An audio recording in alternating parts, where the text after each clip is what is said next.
네. 창세기 19장에는 소돔과 고모라와 아드마와 스보임이라는 네 개의 성읍이 멸망한 기사가 나옵니다.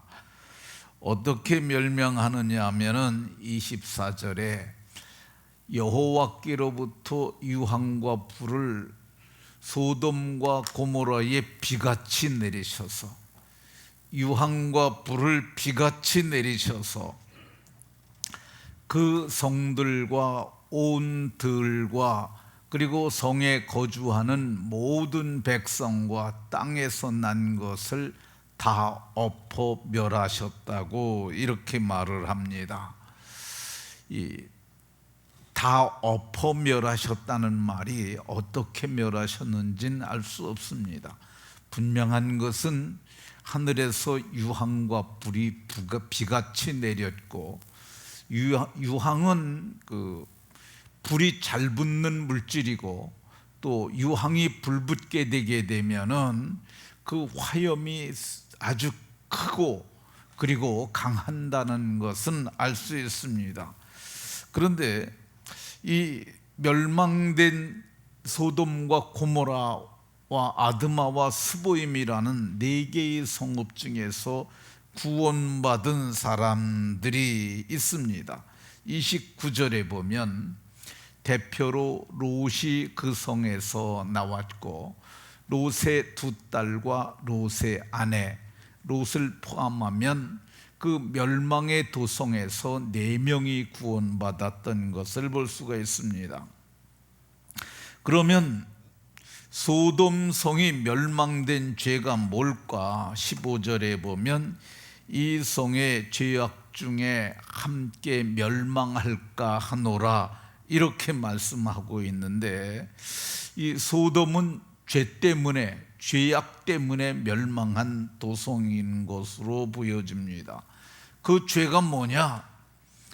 이 18장 20절에 보면 이 소돔과 고모라에 대한 부르짖음이 크고 그 죄악이 심히 무거우니, 그 죄악이 심히 무거웠다고 얘기를 합니다. 이 부르짖음이 하늘에까지 닿았음을 성경이 또 다른 곳에서 말씀합니다.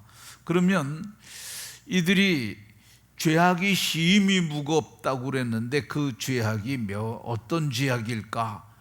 구체적으로 에스겔 16장 49절에 보면 소돔과 고모라 지역은 물이 넉넉하고 목축하기 좋은 땅이었고, 그래서 저들에게는 소득이 많았고, 저들이 풍족했고, 저들이 태평했고 번성의 복을 누렸는데, 가난하고 궁핍한 자들을 도와주지 아니하고 방치해서 그들의 부르짖음이 하늘에 닿았던 것을 봅니다. 두 번째, 저들의 죄가 무엇일까? 유다서 1장 7절에 보면 소돔과 고모라와 그 이웃 도시들이 아드마와 스보임이라는 두 개의 도시가 더 있습니다. 그와 같은 행동으로 음란하며 음란했음을 얘기를 합니다. 그러니까 음란한 것이 하나님이 싫어하시는 죄고, 그리고 하나님이 진노하시는 죄입니다. 이 음란한 것은 뭐냐 하면, 가정에서 부부가 사랑하는 것이 아니라 가정이라고 하는 울타리를 벗어서 나서 행하는 모든 음행들입니다. 오늘날에 모텔이라고 하는 게 많습니다. 도심에도 있고 시외도 있고 수없이 많은 모텔들이 있습니다.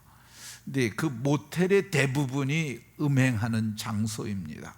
그 숫자가 교회만큼 돼요. 그러니까 무지무지하게 많은 겁니다. 그게 유지가 된다는 말은 뭘 의미하는 거냐? 그게 돈 수입이 되니까 유지가 되는 거잖아요. 이용객이 많다는 겁니다. 제가 그거를 조사를 한번, 데이터를 저 나름대로 한번 내봤는데 수만 개가 있습니다. 한 가지 더 큰 무서운 죄가 있는데 그게 뭐냐? 소돔이 멸망한 죄는 다른 육체를 따라가다가, 이거는 동성애죠. 동성애. 이 천사들이 들어갔을 적에 천사가 롯의 집에 들어갔는데 남녀노소가 와가지고 네 집에 들어간 사람을 이끌어내라, 우리가 상관하여야 하리라 그랬는데, 이게 성적 관계를 의미하는 말입니다. 그러니까 남자, 여자, 그리고 늙은이, 젊은이, 그 사람들이 다 와가지고 저들이 음행을 하고자 했어요. 근데 오늘날 동성애는 지금 우리나라가 합법화를 해 가는 과정에 있어요. 그러니까 그 유럽이나 미국 같은 나라는, 미국은 주별로 동성애가 이렇게 합법화되는 것 같은데 상당히 많은 수가 되어 있고, 우리는 이제 의료보험공단에서 먼저 뭘 결정했느냐 하면 그 피부양자, 그러니까 의료보험을 가지고 있는 사람이 같이 사는 남자면 남성 동성애자를 그 혜택을 보는 것이 1단계로 이미 진행이 됐어요. 이게 이번 이명박 정부는 죄송합니다. 이재명 정부는 이 부분을 지금 여성가족부라는 것을 성평등부서라는 그런 부로 바꿔서 아마 어쩌면 이번 정부 안에 그게 진행이 될지도 모릅니다.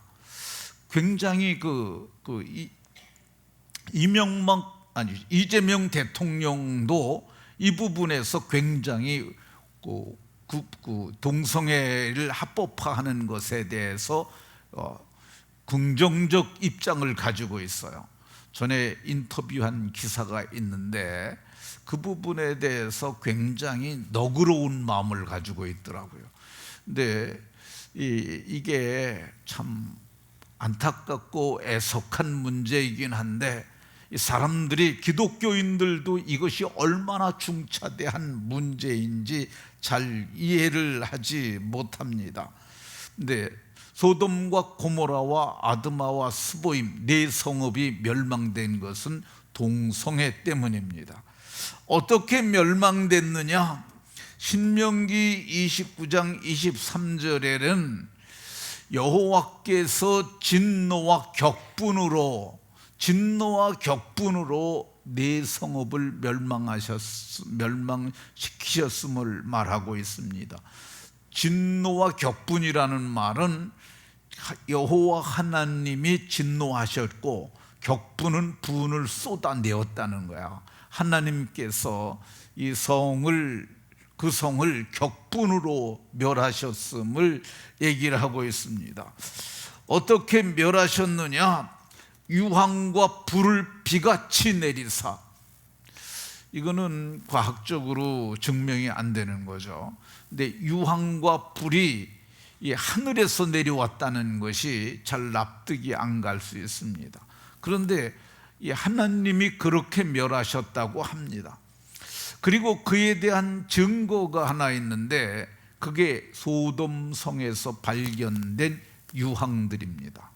저게 소돔성에서 발견된 유황인데, 이게 전체가 다 유황 덩어리거든요. 근데 겉에 거는 타고 속에 거만 안 탄 거예요. 이거를 란와이어라고 하는 고고학자가 이거를 발견하게 됩니다. 근데 저게 왜 소돔성에서 발견된 저게 진짜 하늘에서 떨어진 거라고 볼 수 있느냐? 땅에서 캔 거는 순도가 49%를 넘는 게 없대요, 유황이. 그러니까 어디서든지 땅에서 캔 건 49%를 넘는 게 없는데, 저거는 몇 프로냐? 순도 99%짜리라는 거죠.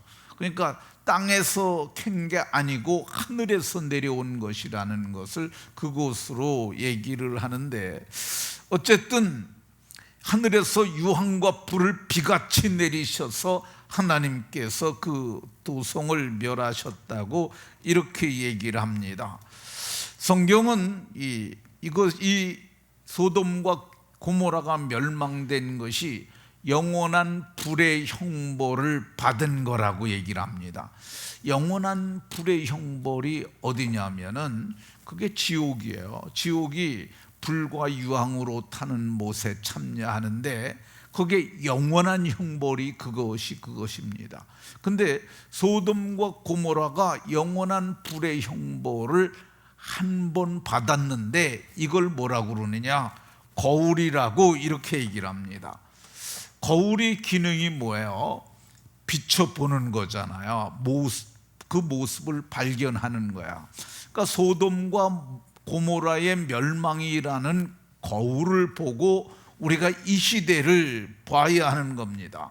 그러니까 이 지구도 어떻게 되는 거냐? 이게 거울이라니까 동성애가 만연되게 되면 하나님께서 이 세상을 불로 심판하실 것이라는 걸 봐야 합니다. 그러면 어떻게 구원을 받았을까? 오늘 성경을 보게 되면 15절에 천사가 재촉하여 일어나 여기 있는 내 아내와 두 딸을 이끌어내라고 명령했습니다. 명령. 근데 명령하는데 롯이 지체했다고 얘기를 하고 있습니다. 머뭇거렸음을 볼 수 있습니다. 근데 그 사람들이 그런데 그 사람이 누구냐? 천사예요. 천사. 두 명의 천사가 이게 두 명의 천사가 롯의 손과 그 아내의 손, 한 사람이 두 명씩 잡을 수 있잖아요. 그리고 또 두 딸의 손을 또 한 천사가 붙잡고 저들을 이끌어서 성 밖에 두었다고 이렇게 얘기를 하고 있습니다. 근데 이 지구의 멸망도 그렇게 될 것을 성경이 얘기를 합니다.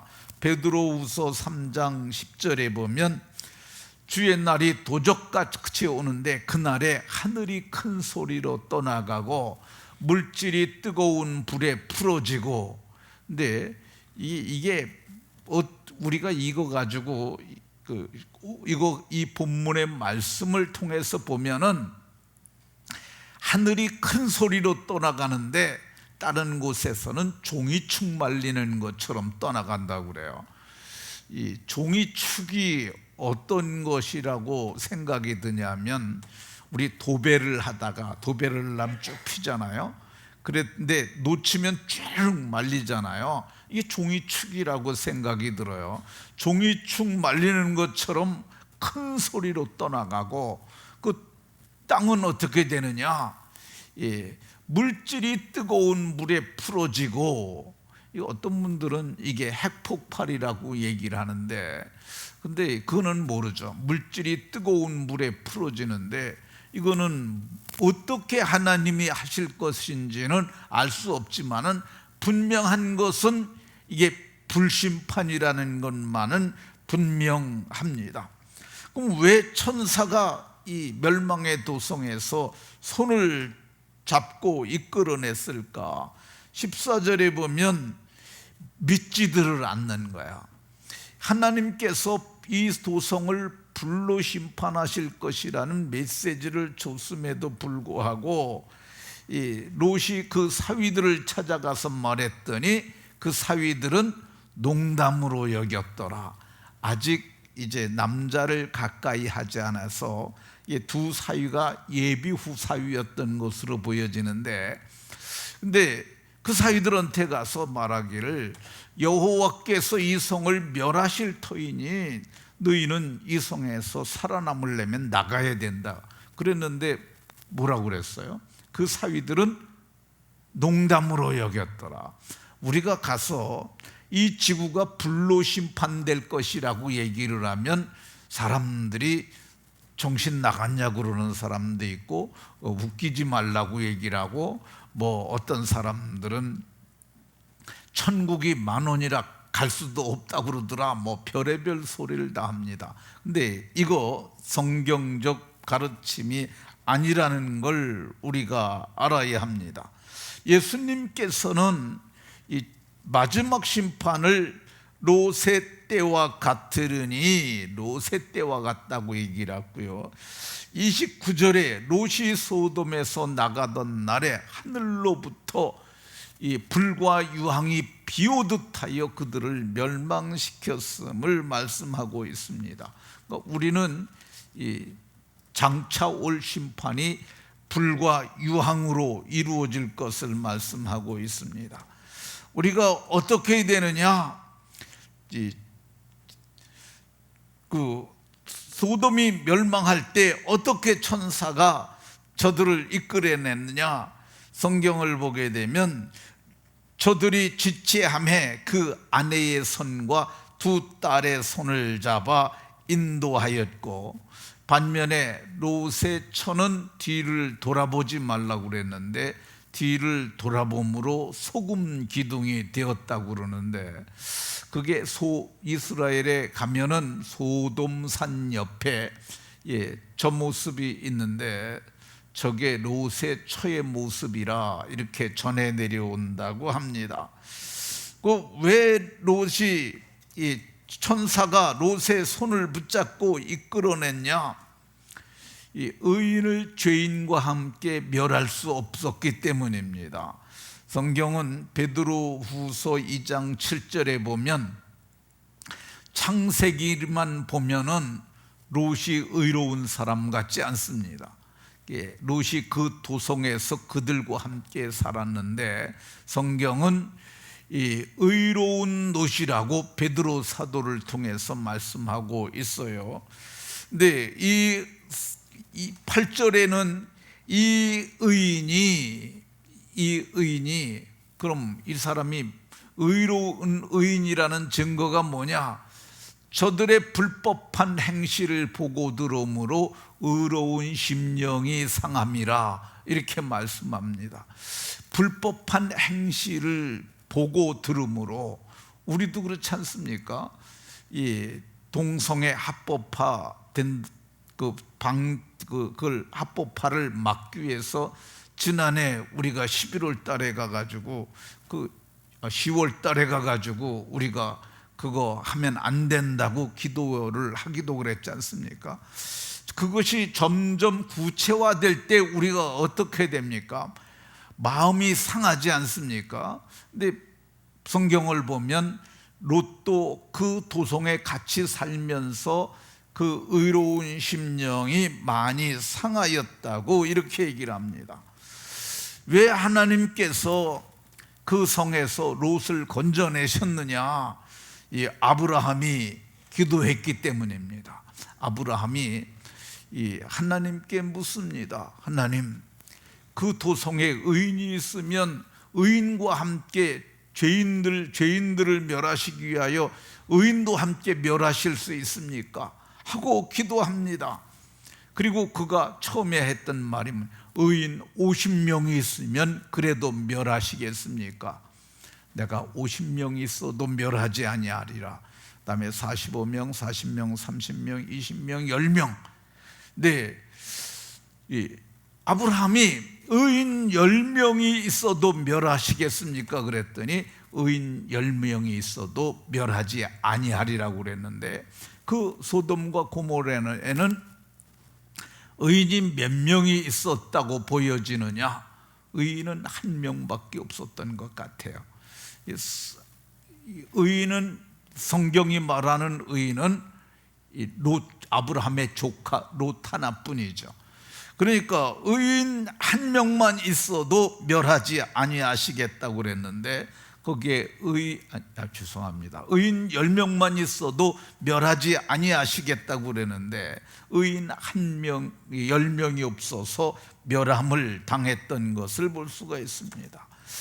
우리가 그러면 어떻게 인도하여야 하겠습니까? 성경은 이 천사가 그 사람들이 롯의 손과 그 아내의 손과 두 딸의 손을 잡아 인도하였다고 얘기를 합니다. 그러니까 멸망의 도성에서 거기에서 늘 살던 사람들은 너무 거기가 익숙해서 거기가 거기가 멸망한다고 그렇게 말을 했음에도 불구하고 저들이 머뭇거리고 지체할 수밖에 없습니다. 그래서 예수님께서는 뭐라고 그러셨냐면 강권하여 데려다가 내 집을 채우라고 그러셨어요. 그냥 이렇게 가자 그러면 잘 안 오는 거야. 어떻게 해야 되느냐? 강권하여야 한다고 말씀합니다. 좀 강권하는 것이 보편적 예의에 어긋날 수 있습니다. 그런데 우리가 장차 일어날 일이긴 하지만, 아니 지옥불을 향해서 가는데 그 사람들을 그냥 방치할 수 없잖아요. 그 이끌어내야 되지 않습니까? 그게 예의가 아닐지라도 우리가 그거를 해야 합니다. 제가 지난번에 한 명 모시고 왔거든요. 근데 오라고 그러면 잘 안 와요. 그래서 제가 조금 좀 세게 말을 했습니다. 내일은 두 분이 오시기로 했어요. 근데 두 분이 올는지 안 올는지는 모르겠지만은 제가 좀 한 번만 해갖고 안 되니까 온다고 그래도 그게 또 그래서 또 문자 보내고 초청장 보내고 그리고 몇 시에 올 거냐 물어보고 그래서 두 분이 오신다고 그랬는데, 근데 우리가 그냥 그렇게 너무 좀 품격 있게 권하지 말고 조금 세게 말을 해야 합니다. 그렇잖아요. 기차가 지금 철로가 끊어졌는데 거기로 기차가 달려가면 어떻게든지 그걸 막아야 사람이 살지 않습니까? 지금 우리나라가 지금 동성애 합법화가 이번 5년 안에 내가 보기엔 이거 이루어질 확률이 너무 높아요. 5년이라는 시간이 이게 이 정부가 민심을 얻고 그러면서 이걸 순간에 처리를 해버리면은 이건 뭐 막을 방법이 없어요. 그러니까 지금 우리가 저들을 불 가운데서 건지는 방법이 뭐냐? 저는 오늘 성경이 말하는 것처럼 찾아가서 가야 되지 않습니까? 손잡으려면 찾아가야죠. 만나야 하지 않습니까? 그리고 손을 내밀어야 하지 않습니까? 그리고 저들을 손잡고 이끌어내야 합니다. 모두가 이번에 오늘 몇 분 안 계신데 마음에 두고 계시던 분들이 있잖아요. 조금 더 하세요. 조금만 더 땡기면은 다 딸려 나옵니다. 그래서 내일은 얘도 지난 주간에 20명 나오셨는데 이번에는 한 30명 정도라도 우리 했으면 좋겠습니다. 모두가 사람들을 천사처럼 손잡고 이끌어내는 은혜가 있으시기를 예수 그리스도의 이름으로 축원합니다.